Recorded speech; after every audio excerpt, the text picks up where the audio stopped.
Chers amis internautes de BL TV, bonjour. Une semaine avec le Béninois libéré, nous y sommes. Les rubriques n'ont pas changé. La revue hebdomadaire du quotidien Le Béninois libéré, instant, causerie, débat et une immersion dans la ville de Parakou pour retrouver le directeur régional du groupe de presse Le Béninois libéré sans transition aucune. Suivez la revue hebdomadaire. Merci chers amis internautes de BL TV et bienvenue à cette revue hebdomadaire de votre quotidien Le Béninois libéré. Vous aurez droit à toutes les unes comme d'habitude. On vous présente les unes du lundi qui met en manchette grande innovation, la plaque d'immatriculation désormais obtenue en ligne. www.moto.anat.bj et vous êtes satisfait, annonce le journal. En deuxième tenue de votre journal, formation d'élèves entrepreneurs agricoles à travers un appel à candidature. Le MOEL Bénin engage le renforcement de l'unité nationale par l'agriculture. En troisième tenue de votre journal, troisième édition de la fête identitaire Djidjahoué 2024, le duo Gansé-Glidja aux côtés des femmes des marchés de Djidja. En bas de page de votre journal, Église catholique du Bénin, liste des forains vicaires de paroisses et agents pastoraux nommés dans la colonne de votre journal AG ordinaire élective 2024 de l'OC ONG. Adrien Atingpator, reconduit président du conseil d'administration. Dans l'oreille droite de votre journal, Carnet noir, le président Bruno Amoussou est pleuré. Et c'est sur cette information que nous retrouvons la une du mardi qui met en manchette communiqué constant et irresponsable d'Abuja. Cette CEDEAO est indigne du panafricanisme du président de la République, Patrice Talon, le fils de Bioguera et de Béhanzin, a bien fait de s'en éloigner. On parle bien sûr de cette réunion tenue à Abuja. En deuxième tenue de votre journal, Vision 2060 pour la poursuite des activités. Le comité de l'élaboration évalue les résultats et donne son quitus. En troisième une de votre journal, affaire Navi, SPLS, UDM, échoué à Fidjo, 18 personnes déposées en prison. En bas de page de votre journal, visite du président de la Fédération béninoise de handball, Sidiki Karimou, attendu ce jour au groupe de presse Le Béninois, libéré dans les colonnes de votre journal BPC 2024. Après avoir échoué, elle met fin à sa vie. Toujours dans les colonnes, drame, un quadragénaire subit la vindicte populaire à Avrancourt dans le département de l'Ouémé. Dans l'oreille droite de votre journal BAC 2024, tout savoir sur le programme de la délibération à la distribution des relevés. Nous retrouvons désormais la une du mercredi qui met en manchette retrait de sa nationalité française et un procès au Bénin.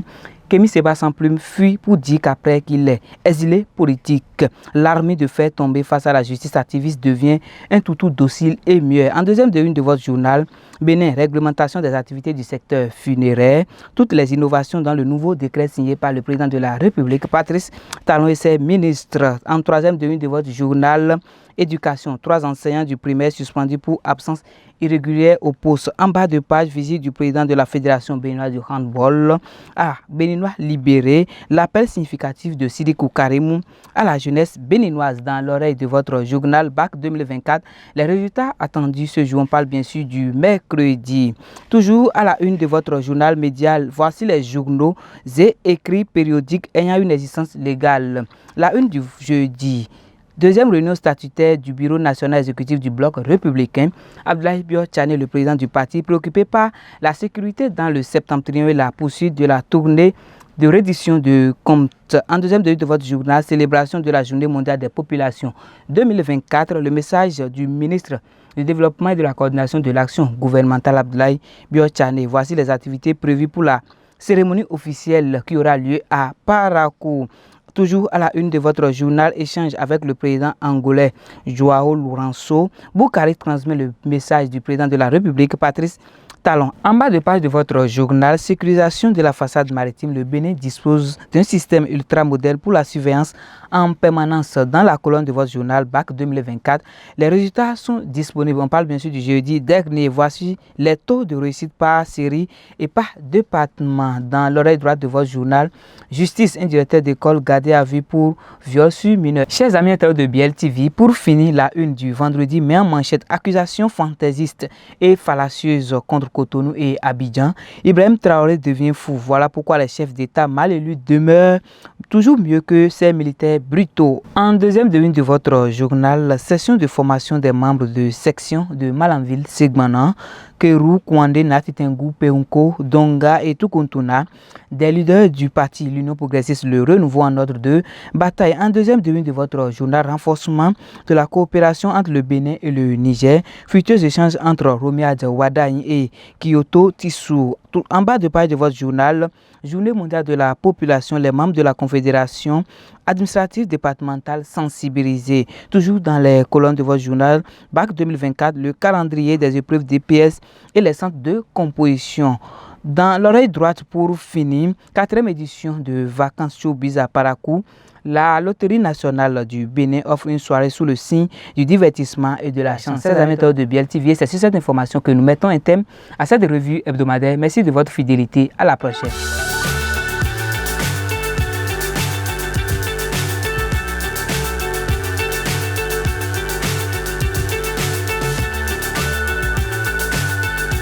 Après cette revue, chers amis internautes de Biel TV, Instant Causerie débat de ce week-end va aborder le sommet de la CEDEAO. Nous sommes donc ici avec le directeur de publication du journal Le Béninois libéré, Akilou Yakoubou, notre invité. Akilou Yakoubou, bonjour. Bonjour Justin, bonjour chers amis internautes. Comment a été votre semaine? Oui, toujours chargé parce que c'est du 5 sur 7 souvent. Merci d'avoir honoré le rendez-vous. Oui, c'est tout un plaisir.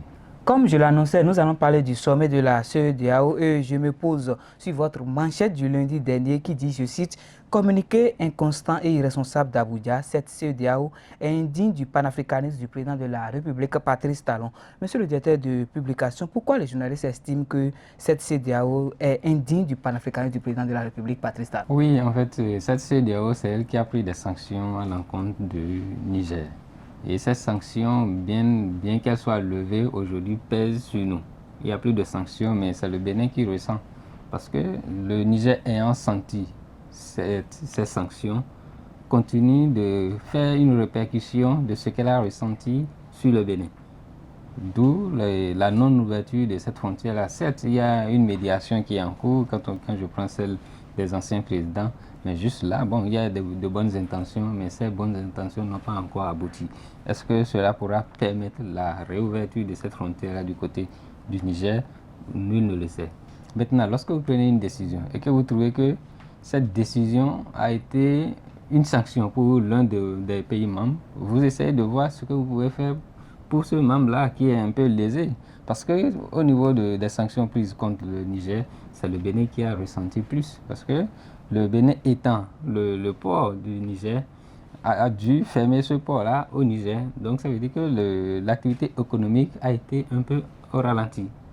Maintenant, qu'est-ce que la CEDEAO a produit pour le Bénin, pour dédommager le Bénin? Rien. Et quand on prend le dernier sommet des chefs d'État, aucune décision n'a été prise pour dire, bon, nous avons vu ce que le Bénin a enduré, et compte tenu des sanctions qui pesaient contre le Niger, nous allons essayer de faire ci, nous allons essayer de faire ça. Rien n'a été. Et puis, qu'est-ce qu'ils ont fait? Ils ont encore pris des médiateurs qui devront aller voir ces pays de l'AES qui veulent quitter la CEDEAO. Toujours, ça veut dire que le Bénin est sorti perdant de ces sanctions-là. On aurait pu peut-être jouer la carte du Togo, qui n'a pas suivi ces sanctions-là et qui est aujourd'hui le pays le plus gagnant de ces sanctions parce que toute l'activité du Bénin est allée du côté du Togo. À ce sommet, monsieur le directeur de publication, le président de la République, Patrice Talon, est absent. Comment on peut expliquer? Oui, en fait, cette absence, bon, je pense que beaucoup de Béninois et certainement des Nigériens l'ont salué. Parce que quand vous êtes dans une crise et que vous voulez un certain dégel, peut-être qu'il s'est dit, bon, il ne serait pas approprié qu'il soit en personne à ce sommet-là. De l'autre côté, peut-être qu'il a aussi vu que cette CEDEAO l'a lâché à un moment donné et qu'ils auraient dû bénéficier d'un certain soutien qu'il n'a pas eu. Donc c'est une absence à deux faces.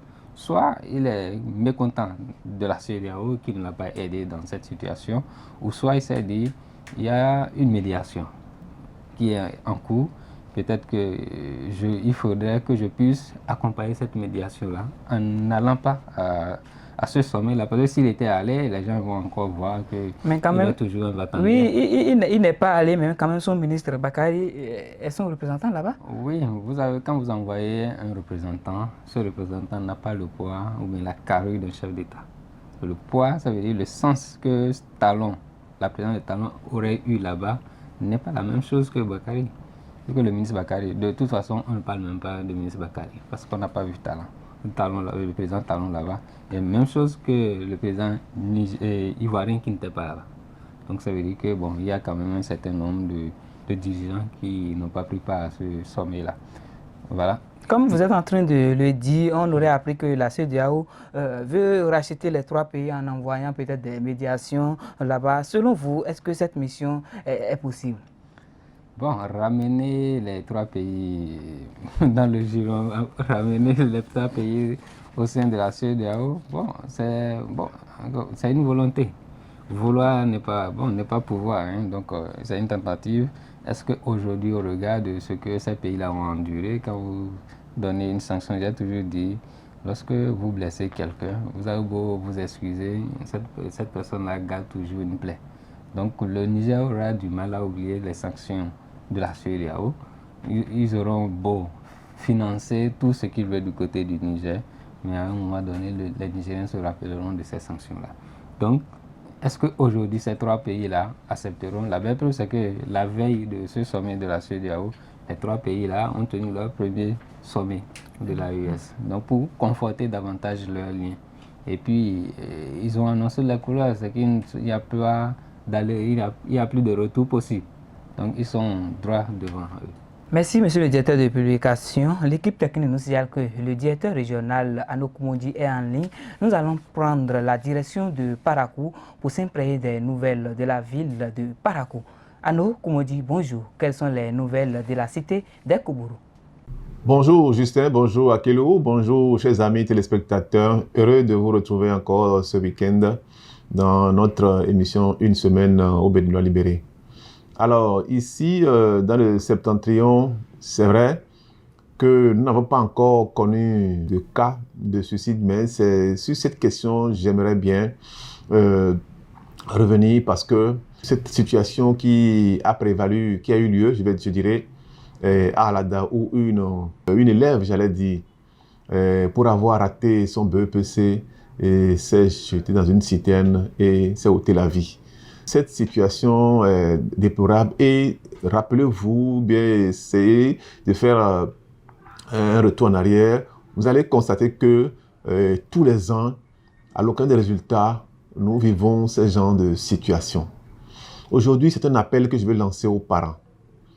La période des résultats est un moment vulnérable pour les apprenants, les écoliers, les élèves, même les étudiants.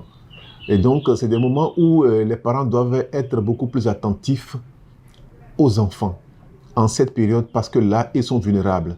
Après avoir échoué à l'examen, certains parents parfois insultent les enfants, les traitent de tarés, leur disent qu'ils n'ont rien fait et tout. Vraiment, ce n'est pas la bonne méthode. Ce n'est vraiment pas la bonne méthode parce que les enfants sont de plus en plus fragiles. Avec la télé et tout, on suit certaines choses. Et donc, c'est vrai qu'ici en Afrique, nous n'avons pas cette culture de suicide, mais avec le temps, ça s'installe. Sinon, je ne comprends pas pourquoi une jeune fille pleine de vie, puisse se jeter dans une citerne juste parce qu'elle a échoué à un examen. C'est déplorable qu'on en arrive là. Et tous les ans, on a eu à vivre ce genre de situation. Et donc, c'est un appel que je lance aux parents, à nous les parents, pour assister les enfants en cette période des résultats. Le bac vient d'être donné. C'est vrai, c'est pas facile. Je crois que le résultat est 56% et quelques. Ceux qui ne sont pas admis, il y en a qui pleurent et tout. Donc, c'est des moments où les parents doivent les assister, leur remonter le moral, leur dire que ce n'est pas la fin du monde et que la prochaine fois pourrait être la bonne. Donc, j'invite les parents à être vraiment aux côtés de leurs enfants pour leur dire que la chance leur sourira plus tard. Parce qu'il ne sert à rien d'insulter son enfant et de le laisser toucher dans son amour propre. Cet enfant va aller se suicider dans un trou, dans un puits ou je ne sais quoi. Donc, c'est un appel aux parents pour qu'ils essayent d'avoir un œil sur leurs enfants en ces moments-ci pour éviter qu'ils aillent faire ces genres de bêtises qui n'ont pas lieu d'être. Parce qu'il ne sert à rien de voir, comme je viens de le dire tout à l'heure, un enfant plein de vie aller se suicider. tout l'investissement que les parents auraient mis sur cet enfant va servir à rien. C'est une perte pour les parents, c'est une perte pour la société. Un examen, ça peut se reprendre. Et ce n'est pas parce qu'on a échoué à un examen qu'on a échoué dans la vie. Il y a des gens qui ne sont pas allés à l'école, qui ont réussi. Il y a des gens qui ne sont pas allés à l'école, qui ont appris autre chose et qui ont réussi. Donc, l'école n'est pas toujours synonyme de réussite. On peut réussir dans tout. Donc, voilà ce sur quoi je voulais revenir ici dans le Septentrion. Je vous rends l'antenne. Merci à nous. Nous sommes de retour sur ce plateau pour la seconde partie de notre émission. Ibrahim Traoré, le président du Burkina Faso, a encore 5 ans devant lui pour diriger les Burkinabés. Lors d'une récente sortie, il a confirmé qu'il y a 2 bases militaires au Bénin. Et le vendredi passé, monsieur le directeur de publication, vous avez titré en manchette accusation fantaisiste et fallacieuse contre Cotonou et Abuja. Que vous inspire l'analyse du journaliste, il va dire? Bon, en fait, ce sont des affirmations et comme le journaliste l'a écrit, ce sont des accusations fantaisistes et fallacieuses parce que depuis que cette situation a commencé, il n'est pas le premier à l'avoir dit parce que le premier ministre nigérien soutenait cette thèse-là jusqu'à un moment donné où l'État béninois a dit que s'ils pensent bien, s'ils pensent qu'il y a une base étrangère, ils peuvent diligenter une délégation pour venir sonder, checker, voilà, c'était le mot qu'on avait utilisé, le sol béninois pour voir si réellement il y a une base étrangère. Plutôt étrangère, quand je dis étrangère, les Nigériens ne voient qu'une base française. Parce qu'à chaque fois, la France a toujours démenti qu'elle n'a pas de base. Mais on était à ce niveau-là lorsque les Nigériens ont évolué en disant que c'était des légionnaires français de peau noire. Donc aujourd'hui, que le président burkinabé revienne sur cet aspect en disant qu'il y a 2 bases, une à Kandi et puis une seconde du côté de Porga qu'il avait quand même du mal à situer. Bon, c'est la même rhétorique, c'est la même rhétorique. Maintenant, pourquoi cette déclaration? Quand vous affirmez, quand vous faites des affirmations, montrez déjà les preuves. Je ne sais pas qu'est-ce qui les empêche de montrer les preuves. Il a bel et bien confirmé qu'il y a des preuves à venir. Non, c'est des affirmations parce qu'il ne peut pas confirmer, rien ne prouve. Il ne peut confirmer que s'il brandit des preuves. Quand vous voulez bousculer votre ennemi ou bien le mettre en porte-à-faux, vous sortez les preuves. Mais quand vous dites que vous avez des preuves, tout le monde peut le dire. Hein. Je fais une accusation contre quelqu'un, je dis que j'ai des preuves. Je peux même garder un carton en disant que ce sont des preuves. La belle preuve, c'est que quand les États-Unis attaquaient l'Irak, c'est ce que Bush avait dit. Ils avaient assez de preuves des armes bactériologiques. Mais à la fin, qu'est-ce que cela est devenu? Rien. C'était juste des arguments pour attaquer l'Irak. Et quand on attaque l'Irak, on voyait le pétrole irakien. Aujourd'hui, que le président burkinabé, qui est un militaire, affirme tout de go comme ça, je pense que pour un militaire, il aurait pu dire, bon voilà, ces preuves-là qu'on a pu brandir. Et comme ils utilisent souvent pour traquer les terroristes, les vecteurs, ils peuvent dire voilà ce que nos drones ont pu filmer. Et bon, de leur côté, ils parlent des vecteurs. Voilà ce que nos vecteurs ont filmé et qui prouve qu'il y a une base. Avoir une piste de 3000 mètres, soit disant une piste d'atterrissage, est-ce que ça confirme que des avions descendent pour pouvoir former des terroristes? Voilà, c'est à lui de prouver. Il n'a qu'affirmer. Maintenant, une affirmation, elle ne tient que s'il y a des preuves pour soutenir ce que vous dites. C'est ça qui manque, parce que du côté du Niger, lorsque ces affirmations étaient venues, ils ont toujours dit on a des preuves jusqu'à un certain niveau où Kémy Séba disait oui, il y a des preuves. Mais par la suite, il disait que ce sont eux qui lui ont dit de dire qu'ils avaient des preuves. Aujourd'hui, que lui, en tant que militaire, revienne encore sur cette même rhétorique avec des preuves à la bouche, comme on le dit, sans pouvoir nous montrer. Voilà. Peut-être que c'est pour le populisme, comme les gens le disent. Il a besoin de montrer qu'il est un panafricaniste, qu'il est quelqu'un qui lutte peut-être contre l'hégémonie française, voilà. Et quand vous tenez de ces discours aujourd'hui au niveau de la jeunesse africaine, cela prend. Mais jusqu'à quand ces discours-là vont aboutir? Je pense que nous sommes aujourd'hui dans une situation d'état-état. Si réellement le Burkina Faso pense que le Bénin est là pour le déstabiliser, je pense que les autorités burkinabées ont le devoir, je dirais, ont le devoir de brandir ces preuves-là, même peut-être à la RTV, la télévision nationale burkinabé, pour dire voilà ce qu'on a trouvé comme preuve. Avec le porte-parole disait à un moment donné, un jour, que, bon, aujourd'hui, il est aussi facile parce que quand vous prenez Google Maps, il y a assez de satellites. Donc, en fait, c'est quand il y a des accusations, je pense qu'aujourd'hui, les gens ont le devoir de montrer leurs preuves. Et à chaque fois, l'État bénin a demandé à ce que les gens puissent venir checker ou bien démontrer réellement qu'il y a une base. Ça veut dire que vous pouvez utiliser les satellites quand un État a quand même le pouvoir financier pour pouvoir louer peut-être un satellite qui peut checker le sol béninois et démontrer qu'à tel endroit, à Kandi, comme il le disait, la base militaire française là, est là. Et puis à Porga, il y a telle chose qui démontre qu'il y a un trafic pas normal et que les gens, il y a un hôpital aussi, parce qu'il disait qu'il y a un hôpital où l'on soignerait des terroristes qui étaient blessés. Voilà, il manque des preuves. Et je pense que l'État burkinabé est aujourd'hui proche de la Russie. La Russie étant en conflit avec la France, la Russie devait pouvoir aider le Burkina et le Niger aussi à démontrer que le Bénin fait un faux jeu contre le Bénin à une base, mais jusque là, rien. Et donc ça nous laisse sur notre fait. Donc voilà, ils doivent quand même aller dans ce sens-là pour peut-être déstabiliser ou bien mettre en porte-à-faux l'État béninois qui chaque fois dit non, qu'on n'en a pas soutenu aussi par la France qu'on accuse. Parce que c'est la France qu'on accuse, la France dit qu'elle n'est pas mêlée, qu'elle n'a pas de base, mais ça ne passe pas.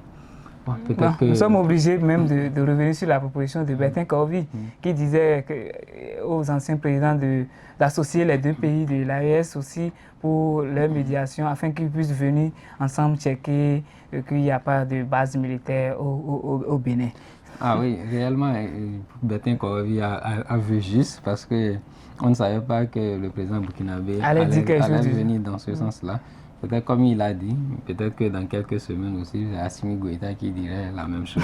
Donc, voilà, donc il faudra qu'on sorte un peu du ridicule et puis pour que ces accusations soient des affirmations sérieuses, il faudra des preuves et c'est ce qui manque. Donc, et sans preuves, les argumentations iront dans tous les sens. Donc le Bénin n'a que sa bonne foi pour dire on n'en a pas et que si vous voulez checker le sol pour voir s'il y a quelque chose. La première accusation qui était base française du côté du Niger à travers le Premier ministre avait été balayée du revers de la main et puis nous sommes passés à légionnaires français à la peau noire. Donc voilà un peu, peut-être qu'avec le temps aussi, là-bas, ils vont ressasser la même chose et aussi trouver autre chose. Voilà. Merci, monsieur le directeur de publication. On vous aurait compris. Chers amateurs de BL TV, nous sommes à la fin de notre émission. Merci à toute l'équipe technique, ces personnes qui sont derrière les caméras, qui font de nous ce que vous voyez. Merci à vous, chers amis internautes de BL TV. À la prochaine.